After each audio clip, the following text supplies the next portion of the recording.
Welcome to the Customer Wins podcast, where business leaders discuss their secrets and techniques for helping their customers succeed and in turn grow their business.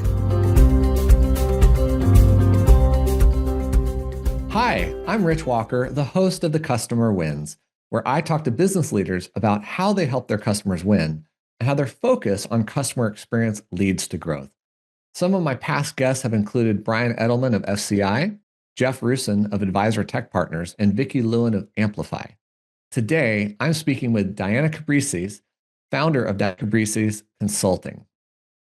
And today's episode is brought to you by Quick, the leader in enterprise forms processing.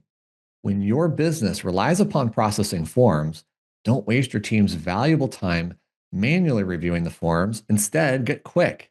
Using Quick, you'll be able to generate completed forms and get back clean, context-rich data that reduces manual reviews to only 1 out of 1,000 submissions. Visit quickforms.com to get started. Now, before I introduce today's guest, I want to give a big thank you to Ali Zendrian of A to Z Communications for introducing us. Ali is an awesome promoter, so go check out our website at a2zcommunications.com.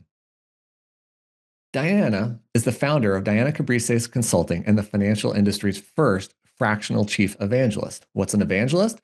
She's your charismatic torchbearer that shines light on the problem your company solves, not just the product you sell.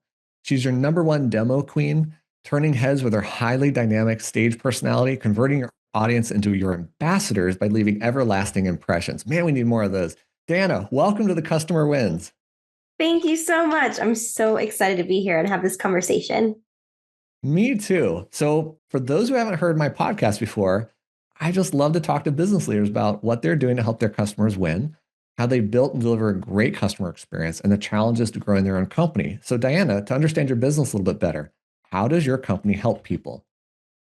My company helps people get in front of more people so that they can create relationships that lead to business, whether it's new business or it's retained business. What does that mean to get in front of people, though? I mean, is it really all being on stage? It's not all being on stage. There's so many different ways to get in front of people, and it really starts with the right messaging. So it starts with deciding on, okay, what is this problem that your product or your service solves, and what messaging is going to most likely resonate with our audience, resonate with our target audience. Then from there, you decide, all right, what mediums do we want to use? Do we want to go in person to events and get on stage? Do we want to host webinars and do things digitally? Do we want to launch a podcast where we're helping people? Do we want to create video clips and get on YouTube and drip things out on social media so that we're hitting all the different channels? And really, a great brand evangelism strategy is going to touch on most of those things. Got it. Are you actually executing on all those things, or are you coming up with the ideas and choreographing it with others? It's a little bit of both. I would say that I am mostly the person executing on the end product, right? I am getting on that stage. I am creating and delivering those videos. I am coming up with the webinar deck and then giving the webinar and presenting in front of an audience. There's, of course, teams that work together, right? Nothing great happens without a team. And so I have a team, my clients have teams. Because remember, I'm doing this from a fractional standpoint. So we're figuring out, okay, where do our puzzle pieces connect best? And what are you going to handle? And what am I going to handle? But truthfully, like the difference between a marketer and a brand evangelist is the brand evangelist is that walking, talking, conversational marketer that's going to go out there and represent that brand in the human form. So does that mean you're actually like going out and talking to people about the companies you represent and having those conversations, you personally? Yes, me personally. Awesome. Yeah. And I do it with leading with education, right? Because then you start to think, okay, well, how is this different than a salesperson? And really, they're all kind of intertwined, right? You've got sales, you've got marketing, you've got partnerships, customer success. And really at the heart of that, when you bring life to all of that, a brand evangelist is sort of kind of blending in with all of those different systems and ecosystems in your business. Okay, look, I know I'm CEO, and it's probably my job to be a brand evangelist for my own company. Tell me if I'm wrong. But one of the things I look at doing in the sales process in general is to help my customers make a high quality decision, whether that's for or against my product. Do you think that falls into the realm of what you're talking about of being an evangelist versus selling? Absolutely. Because when you create content and messaging and have conversations with people that zoom out, right? That focus more on, hey, these are some pain points you're probably facing in your business. Here's why this is important. And here's the things that you can do to solve them. Oh, and by the way, we have a product or service that can do just that for you. You're kind of starting again on more of a zoomed out perspective, which is really, really important because you are helping them through that journey, that decision making journey, talking them through it versus just focusing on the product, which is what a salesperson would do. Here's the features, here's what it can do for you. And getting more specific to that, you're really helping them along the way make that better decision. My God, I'm so glad you said this. I really am, because the journey is like the climbing the ladder of inference. This leads to this, to this, to this. I've done that journey because I built the product. I designed it. I saw the problem. My customers haven't. And Diana, I can't tell you how many times I start a conversation with a customer who's really only at step one, and I'm talking at step five and realize they haven't come along this journey yet. How do you take them through that process? What do you have to understand about them to help them get there? Well, for me, it starts with listening to them, right? Listening to your customers. And when I'm stepping into a new engagement with a new client, one of the first things I'll do is I'll say, I want all of your call recordings, as many of them as you can give me on the sales side and on the customer engagement side, the customer success side. Because once you start listening to that, you can really, really hear like what is this customer or this prospect experiencing? And you create talk tracks around that. And that is what you're leading with in your work as a brand evangelist. Again, whether it's through a podcast, or maybe you're going to write a book, or maybe you're hosting a series of webinars on X topic, you're leading with that customer voice. It truly starts there. And from there, you're creating messaging that they will resonate with. And in some cases, what one customer is experiencing, but the other one hasn't quite understood or experienced it yet, you're kind of uncovering that for them first. So it works, from again, what one customer is experiencing, you're going to help another customer uncover something they may have not even gone through yet, but they will. Happened today. I was talking to a customer and I asked them, what percentage of your forms are still being wet signed? My expectation was less than 25%. And they came back with the majority. And I was stunned. I had a false expectation. I have to keep my mind open and be curious, like what am I going to hear? And I told them, I said, wow, I've talked to so many customers that they're really at the 20, 25% level. They're like, what? We could be there. We've got to work on that. Exactly. So you're right. You can uncover that for them just because you have that insight with other companies that are doing similar things or have gone through that step already. All right. I don't want you to name customers of yours per se. If you want to, fine. But I'm kind of curious, what kind of companies do you work with? Are you working with advisory firms? Are you working with fintechs? What's the gamut here? So I primarily started with fintech companies. That's my bread and butter, fintech, wealth tech. Before I launched my business, I've always been on the solution side for financial advisors. That's where I have my most knowledge that I feel valuable. But really, the work of a brand evangelist is not limited to tech companies because I've also worked with advisory firms. So, for example, if I'm walking into a fintech engagement, my clients probably have a new feature that they've launched or a new version of their product, and they really want someone to go out in the marketplace. Or maybe there's a competing fintech tool that's come into the marketplace and they're, aggressively going out and marketing their company. They're putting ambassadors on the front lines. And now my client really knows they need to step it up. So they bring me in to do the work.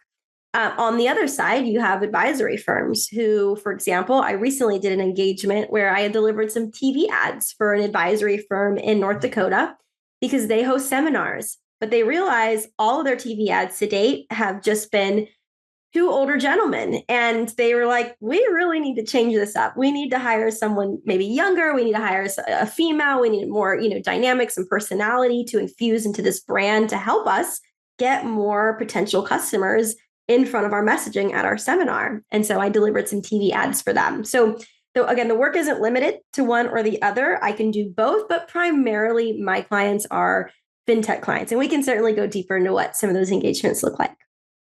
No, that's cool. Well, I asked this question because I really want to understand when somebody comes to ask you for help, what is the right stage for them to be in to get this help? Like, do they have to have their message totally cleared up? Do they have to have their ideal client profile done? Do they have to know their target audience perfectly? Like, where do you shine and where do you help them shine when given a stage they're in? So I kind of consider myself as a little bit of like a Swiss Army knife. Like, depending on what you need, I can be there for you. So I have clients that haven't really gotten a lot of customers in the door yet. I'd say my one requirement is like, yes, you have revenue. You're already generating revenue. But even if you had 10 customers, like that's enough for me to come in and say, okay, here's what we're going to lead with messaging. Here's the channels we're going to do it with. And depending on the size of your team, I might be doing some more of the, more CMO type role along with the evangelist on top. Or if you already have all of your messaging and you have a marketing team and you just really need that voice and that dynamic person and that person who does have some influence in the industry, I'm just coming in and I'm fully stepping into that brand evangelist role. So it really depends. I have had clients on both sides. I've had very small clients and I've had very, very big clients, and the work looks slightly different. But the end goals are always the same. The end goal is to always create awareness, generate demand, and hopefully create a pipeline of people who are ready to have that conversation, to take that next step, to move along that buying journey and become customers. Do you ever have a CEO like me who maybe, I don't mean to characterize myself this way, but has a strong personality, has certain ideas of how things should work, and you disagree with it? Like, this is our client, this is the message, go do this. Do you ever have those types of situations? 100%. Yes, I have. And I think over time, I have learned to become not aggressive, but I have learned to stand in my conviction of what I think is going to work and what I think maybe is not. And there's always a way to go about it in a friendly manner, right? Like, here's how I would push back on this, and here's why. But I'm still willing to consider what you want to do. But I think we should try both and see where we land.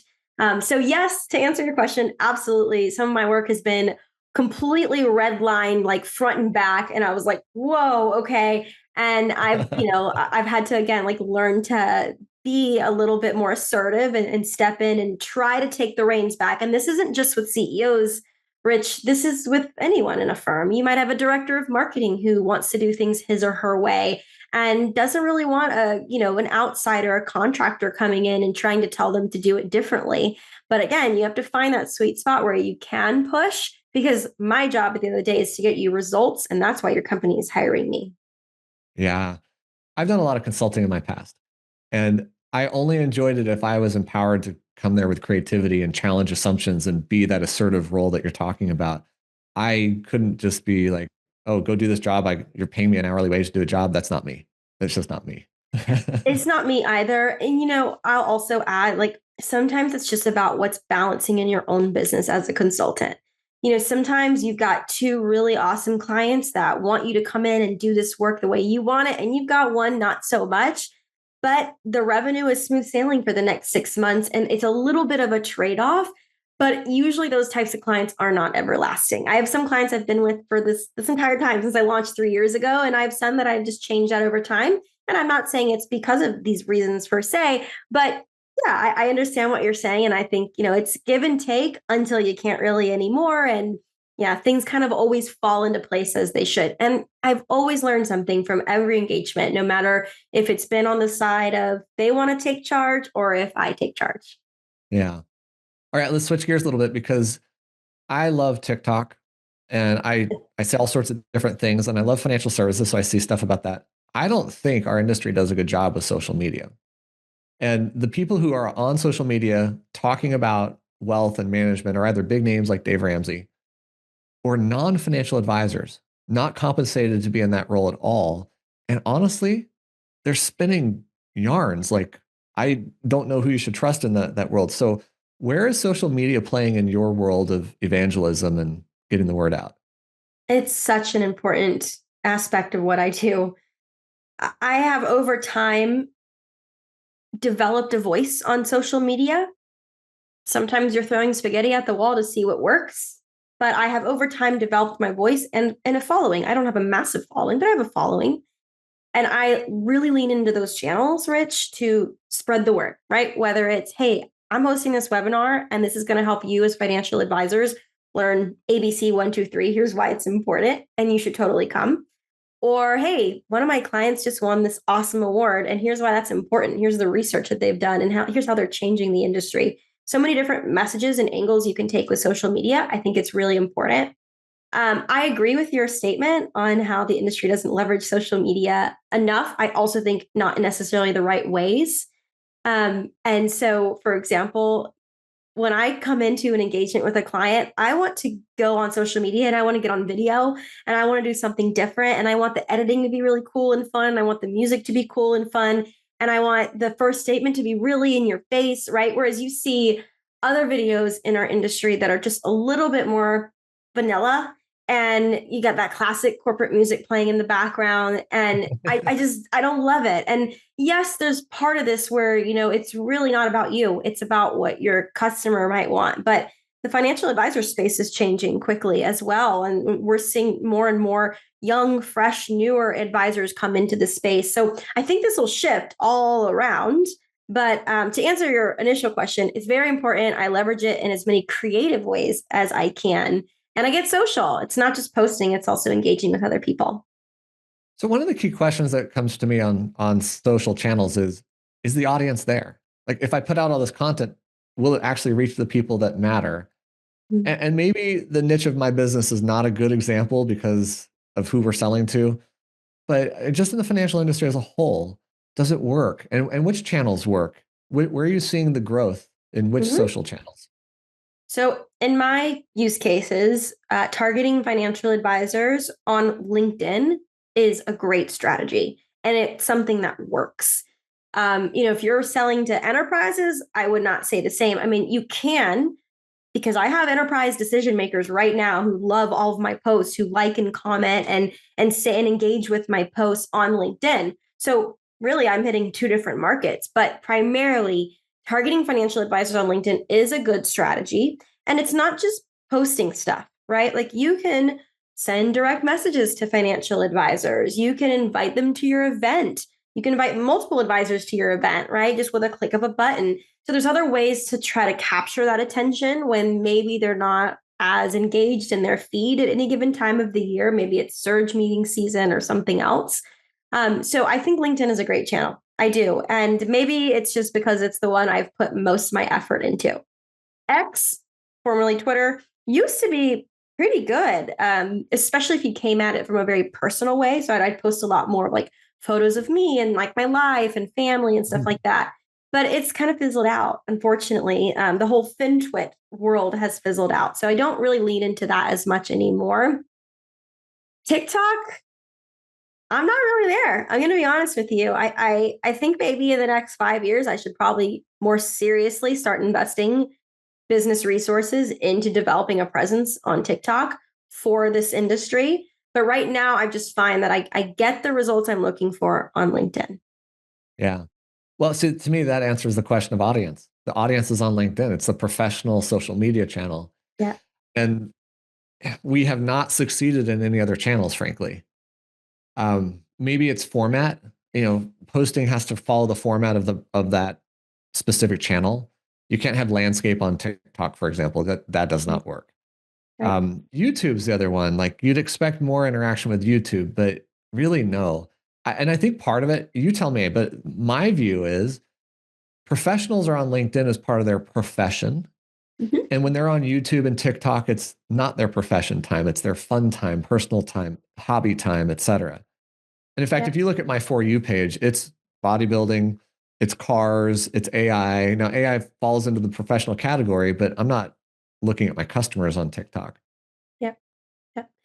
I agree with this. And, I think for financial advisors, like if you have any advisors tuning into this podcast right now, that like them using YouTube to connect with consumers who are looking for financial advice, I think is great. I think that does work. Again, it's all in the strategy. You have to be catchy and different, and your thumbnails have to stand out. Like there's so many different layers to making YouTube work.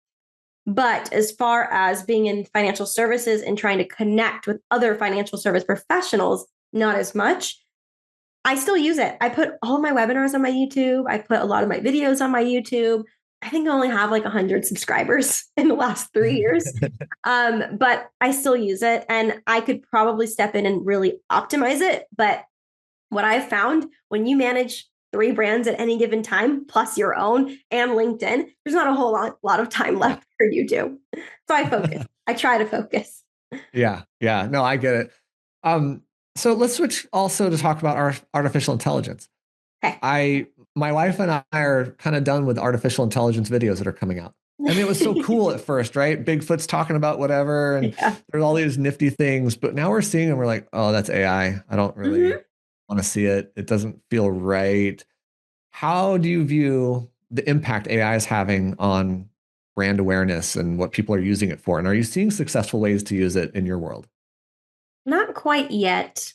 So I actually just talked to a CEO recently. Well, really, he's a chief product officer recently, and he's working on an AI video tool where you have your own avatar and it creates videos and it looks like I'm here talking on a video. I haven't seen the results yet. Like, the product is still being built. I've heard great things, but I haven't really heard enough or seen really anything yet to convince me. I've seen a few videos of that nature online, and I'm like, that looks a little bit weird. Like, there's part of me that's like, oh, that's kind of cool. And there's part of me that's like, not really. I don't really love that.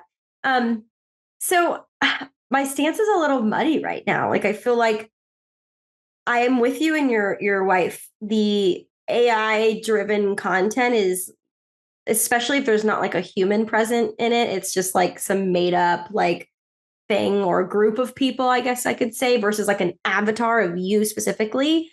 Not really loving it.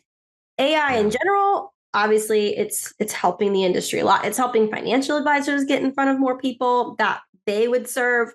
And we'll see how it continues to help people like me do my job in certain ways or scale my role a little bit better. But I think what I do is so human centered that it's not really ever something I'm going to want to tap into as much to scale what I do. I'm kind of going all over the place with this answer, but I'm a little bit of a question mark right now. But you're mimicking a theme that I think resonates in our industry. Financial services is a very intimate topic, and it's a human topic, and Mm-hmm. therefore it requires the human interaction. I don't think I've interviewed anybody on his show who's like, oh yeah, AI can replace the people in the conversation. Nobody has said that in this industry. You can see it in other industries though. And I think I think some of the standard sales processes, like following up with a lead capture where somebody signed up and then dropped and abandoned their cart and didn't buy a product, some device or whatever, an AI voice agent can call that person and try to convince them to buy. I think that is totally suitable. Yep. But this industry is not really built that way. And I keep probing to see, are we going to have kind of a breakthrough moment? Are we going to see an AI take root in any of the conversations we're actually having with each other? Yeah. Yes, to answer that question, I think you're right. I think that it's not going to be as prevalent as in other industries. And we also have some data. So one of my clients, Wealth Tender, I'll give him a shout out. We recently launched a study on what consumers are really looking for when they're going out and trying to find a financial advisor. And we had some data on AI involved in that as well. And I can't quote it perfectly right now. I want to say around 70% of the audience we surveyed said, hey, I'm comfortable with AI when it comes to communications, but I'm not comfortable with AI when it comes to investment management and investment decisions. And it's interesting because we're starting to see more tools in AI in financial services kind of start to cater that segment, that investment management, investment space. So I'm curious how that's going to play out, right? Because you have to be transparent with your clients and you have to tell them, hey, here's where AI is taking place. Maybe you don't, but at some point, I would assume there's going to be some new regulation around this topic because Yeah. I agree. I think in this specific use case, in financial world, at the heart of money is very emotional, and it will want to stay that way in people and the way they engage with their advisors. Yeah, I think in general, the overall AI models that are out there are fairly generic. They're built for everyday purposes. In fact, people have described, I'll use your word, as OpenAI, ChatGPT as the Swiss Army knife because it can Mm-hmm. do all sorts of things. Does it do them all super well? That's yet to be seen. It can do a lot of really cool stuff. But I'm seeing like with Claude, with software development, Claude is getting more focused on software development. So is OpenAI. My point though is that when the models start to focus on a specific functional need or an area or an industry, that's when we're going to see the breakthroughs. So Yeah. until somebody says we need to train models specific to investments or allocations or the workflows of financial services, that's when we'll see the real drivers. Let's go back to your business though. How are you using AI to scale, to grow, to enhance what you can deliver to people faster, better, cheaper, maybe? Oh man, there's a list. Yeah, right? I'm like shooting off into my brain right now. Well, first off, anytime I host a webinar or I film a presentation I'm giving on stage, I use AI to chop it up into a bunch of smaller clips so that we can make the message easier to consume and that we have more content to put out over more time. I use a really cool tool for that called Opus Clip for anyone that's listening. I also use ChatGPT as my second brain. But there is a caveat here because I've realized something over time. I've been using ChatGPT for over a year at this point in my business. And I remember the first time like I started really leaning into it to help me to like, okay, I'm so tired right now. I can't think creatively. Like, can you help me come up with some, catchy webinar titles? And it was like, oh wow, this is really, really too good. But what I noticed over time started happening is I just kept relying on that. And I'm like eventually like kind of losing my own spark a little bit. Like I'm Mm. actually pretty good at this myself. And so I remember one day specifically, I was like pulling all these ideas from ChatGPT, and then I was like, I could do something better than this. I'm just not making the time for it. Right. So I have to be my own accountability holder when it comes to using AI as a second brain to help me develop content. So now I usually start at the drawing board on my own. I come up with as many, ideas as possible, and then I plug that into ChatGPT to try to, perfect it or shape it in some way. And it usually does give me more ideas that then help me go and iterate further. So yes, ChatGPT, Opus Clip is a big one. There's probably more, but those two are top of mind right now. I love what you're saying about ChatGPT, by the way. The name of this podcast, The Customer Wins, I went through ChatGPT to help me define the name. And it did not define this name. I came up with this name. But Mm-hmm. what ChatGPT did for me was be my brainstorming partner. I didn't have Yep. to bring three people to a whiteboard and sit down and talk through things. I just said, hey, what do you think about this? Here are some topics, here's some ideas, and give me some more ideas. And it was just stirring my brain. But oh my gosh, I so agree with you. You are the intellect here. And Mm-hmm. so one of the people I had on my show, um, make sure I get this right, Jeff Woods, the author of the AI Driven Leader, he talks about it being your thought partner. You're the thought Mm-hmm. leader. I want to share something with you that I learned this summer Okay. about AI. So, number one, I approach it with insane curiosity. And I'm always asking it to explain itself and tell me the rationale behind it and how it thinks and what it's doing. Hmm. But second to that, I also ask it to play the opposite role. You know how it tells you you're brilliant, you're amazing, this is the best idea ever, and you're like, oh, I feel so good. Yeah. Yeah. But the reality is, if you ask it to play the opposite, tell me why this will fail. Be the devil's advocate. What are the Mhm. risks? You get a totally different set of reactions and behaviors. And what I found in those behaviors is that it actually takes on a fear mindset and a scarcity mindset. Mm. And then it won't even give you the best ideas anymore. So you have to be Mm. careful from a totally different perspective. That is so, I've never heard anyone say like they use ChatGPT in these ways or AI tools. I need to start doing that because especially like I'm not even just using these tools for work stuff. We're all using it for personal stuff too. We might go through something hard and I'm like, I just need an opinion on this. And, I don't have a therapist right now. I go through periods of time. And so ChatGPT. And yeah, it tells you what you want to hear. And so those are two really powerful ways to kind of flip the script on using it. I like that a lot. They changed how I talk to AI and how I Yeah. actually feel now when it says, oh, you're absolutely right. This is brilliant. I'm like, yeah, right. Okay. Yeah. Okay. Don't tell me that anymore. Um, I want to observe something, Diana, because you were talking about, putting yourself out there on social media and stuff. And on the one hand, it's kind of like there's an influencing part of what you do. But the observation I want to make is you're so much more than an influencer. Like there's so much more meat and potatoes in what you do. in understanding brand and messaging and positioning and all those things, what is your favorite part of your business? Mm. My favorite part is getting on stage. I am a performer, and I am a performer at heart, but I am also a professionally trained public speaker. And for me, the best way to move an audience, which whatever direction you might want to move them into, you might want to move them into customer retention, you might want to move them into becoming new customers. The best way to do that is to give a performance that they will not ever forget.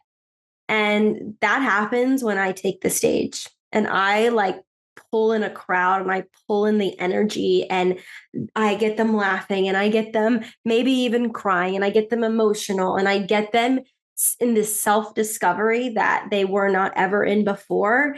And I leave such a mark that they, again, they're so incentivized then to want to move on whatever it is that I want them to move on. That's my favorite part of my job, hands down. If that could be 100% of what I do, I would be extremely, extremely happy. I'm happy now, but I would be extremely happy because truthfully to me, like that is at the heart of what makes me who I am and makes me good at what I do. Okay, I know this is a podcast, but maybe this is the best job interview I've ever done with somebody. You're hired. Like, this is amazing. That's awesome. Good podcast then. That was a good podcast. I actually have to wrap up the show and I'd love to talk to you more. But before I get to my last question, what's the best way for people to find and connect with you? So you can find me on LinkedIn. Number one, first and foremost, Diana Cabrices. I'm sure you'll see my spelling, but my last name is Cab, like a taxi cab, Rice, like you eat, and then a little S at the end. LinkedIn is where I put out a lot of content, where I put out announcements, where you can find how to connect with me, how to hop on a webinar that I'm hosting that might help you in your business, whether you're in financial services or not, or whether you're a financial advisor or you're an enterprise decision maker. There's something there for everyone. You can also find me on YouTube. As mentioned, I put a lot of my content there, again, at Diana Cabrices, and my website. If you just want to peruse through some of my content, some articles I've put in some industry publications, or watch some of my videos, or just contact me further, www.dianacabrices.com. Perfect. Oh my gosh, so many ways. All right. So here comes my last question. Who has had the biggest impact on your leadership style and how you approach your role? Okay, so the answer to this question is Robert Zofia. He is the CEO of Snappy Kraken, which was the company I worked at before I launched Diana Cabrices Consulting. And when I met Robert, it wasn't because I was interviewing for a role. He was actually on stage and I was in his audience and I was immediately starstruck. I was like, whoa, what did this guy just do with these slides? Like no one has ever done anything like that with slides before. And that led to me following the company and following him, right? He was very much evangelizing for that company. And that led me to seeing a job posting he put out a month later, applying, getting the role. And from there, about 4 years of working together, he really was such a mentor to me. He put me on stages. He helped me learn how to create really awesome presentations, not just your typical run of the mill PowerPoints. These were amazing copy, amazing design, and then the performance all built in.